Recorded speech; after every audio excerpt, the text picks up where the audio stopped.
Shalom and welcome to this edition of Through the Lens. I'm Rabbi Eric Walker. Two men are standing back to back, each one facing in the opposite direction and proclaiming that from where they stand, the two are literally a world apart in their view.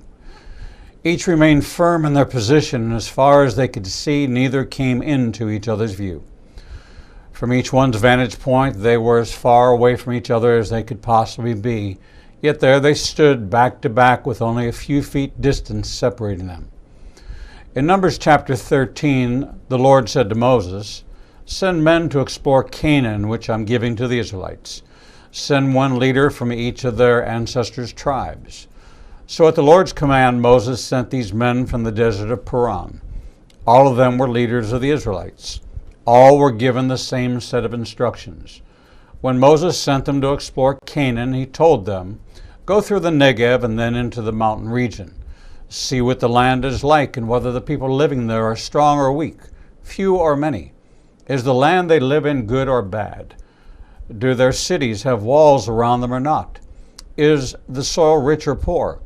Does the land have trees or not? Do your best to bring back some fruit from the land." It was the season when grapes were beginning to ripen. So the men explored the land from the desert of Zin to the border of Hamath. They went through the Negev and came to Hebron, where Ahiman, Sheshai, and Talmai lived. They are descendants of Anak. Hebron was built 7 years before Zoan in Egypt. When they came to the Eshcol Valley, they cut off a branch with only one bunch of grapes on it. They carried it on a pole between two of them. They also brought some pomegranates and figs.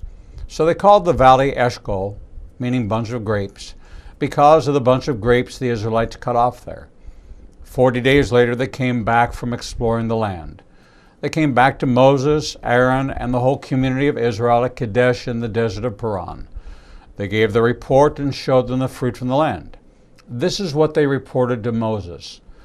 "We went to the land where you sent us. It really is a land flowing with milk and honey. Here's some of its fruit.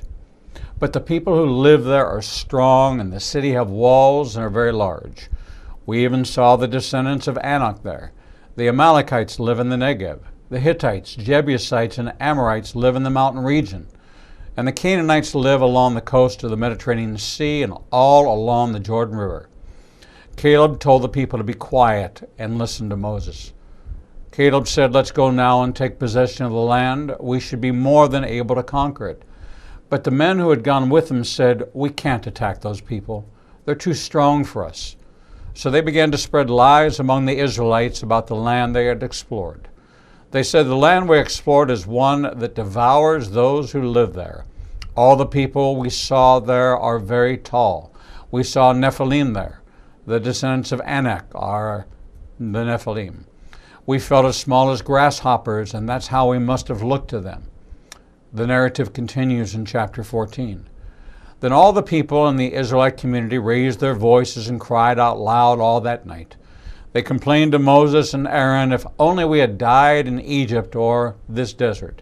Why is the Lord bringing us to this land just to have us die in battle? Our wives and children will be taken as prisoners of war. Wouldn't it be better for us to go back to Egypt?" They said to each other, "Let's choose a leader and go back to Egypt." Immediately Moses and Aaron bowed with their faces touching the ground in front of the whole community of Israel assembled there. At the same time, two of those who had explored the land, Joshua son of Nun and Caleb son of Jephunneh, tore their clothes in despair. They said to the whole community of Israel, "The land we explored is very good. If the Lord is pleased with us, he will bring us into this land and give it to us. This is a land flowing with milk and honey. Don't rebel against the Lord, and don't be afraid of the people of the land. We will devour them like bread. They have no protection, and the Lord is with us, so don't be afraid of them." In this case, two stood back to back with the other 10, and from their vantage point they seemed worlds apart. During their 40 days of inspection, and often 40 in the Bible refers to testing, they all maintained their same position, yet only two brought a different perspective. None of what the 12 looked at was any different, and they all saw the same land, the same produce, and the same people. 10 came back and proclaimed death, and 2 came back and proclaimed life and victory.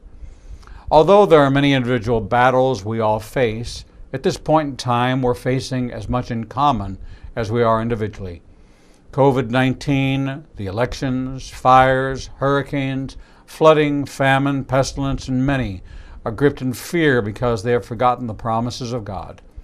For all of Job's faithfulness, even he declared in Job 3:25, "For the thing I feared has overtaken me, and what I dreaded has befallen me." The fate of the 10 who brought a report of defeat and death died in the wilderness. Yet the 2 who saw the same set of circumstances and proclaimed life and victory were granted access to the promised land. It was their faith in the promises of God, and none of those promises were exclusive to them. They are the same promises we have in the victory won against death through the shed blood of Messiah.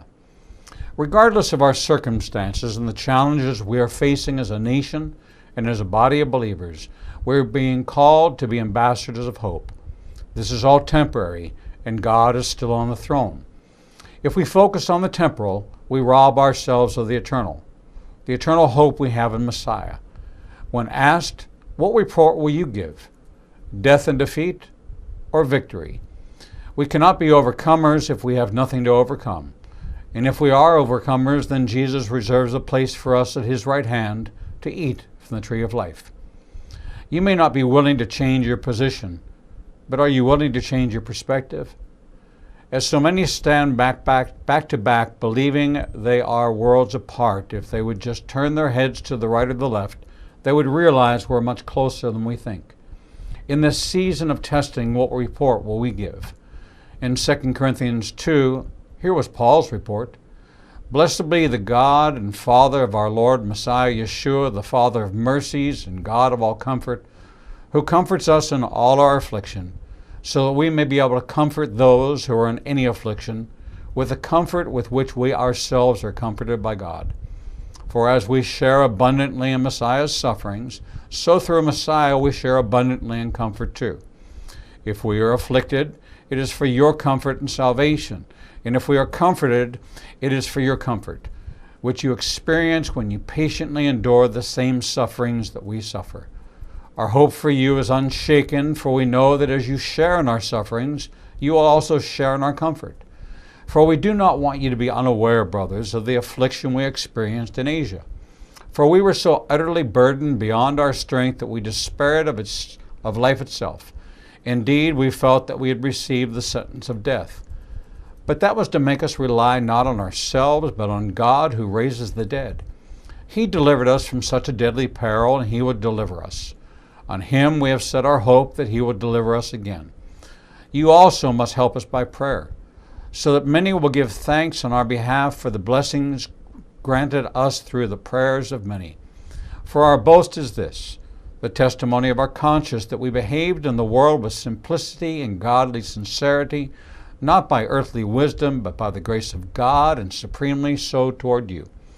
For we are not writing to you anything other than what you read and understand, and I hope you will fully understand, just as you did partially understand us, that on the day of our Lord Messiah Yeshua, you will boast of us as we will boast of you. Because I was sure of this, I wanted to come to you first, so that you might have a second experience of grace.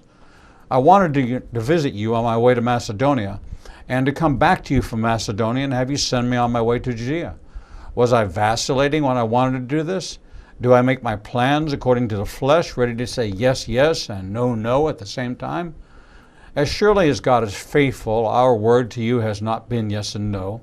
For the Son of God, Yeshua, Messiah, whom we proclaimed among you, Silvanus and Timothy and I, was not yes and no, but in him it is always yes.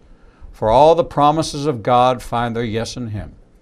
That is why it is through him that we utter our amen to God for his glory. And it is God who establishes us with you and Messiah and has anointed us, and who has also put his seal on us and given us his Spirit in our hearts as a guarantee. But I call God to witness against me. It was to spare you that I refrained from coming again to Corinth. Not that we lord it over you in faith, but we work with you for your joy, for you stand firm in your faith. Paul encouraged us to stand firm in our faith and trust in the promises of God. In spite of all that's going on around us, I can only say all is well with my soul. For God is in His sovereignty, has it all planned out. And it's a good plan to move us closer to the return of Messiah and the defeat of the evil that seems to be gaining ground. Proverbs 3, 5, and 6 reminds us to trust in the Lord and lean not on our own understanding, but in all our ways acknowledge Him, and He will direct our paths. It is by faith we walk, and that faith, even as small as a mustard seed, is 1,000,000 times larger than the coronavirus cell. Our perspective can change the lives of those we touch, and our faith can bring hope to the hopeless and life from death. A change in perspective gives you a whole new point of view. And that, my friends, is this edition of Through the Lens. Visit ignitinganation.com for our guest lineup for our daily broadcast of Revealing the Truth, seen live Monday through Friday from 10 a.m. to 1 p.m. Central Time. Download our apps, subscribe to our YouTube channel, and please consider supporting our ministry through the donate button on our website. Until we see you for the next edition of Revealing the Truth, we thank you for watching and bid you shalom.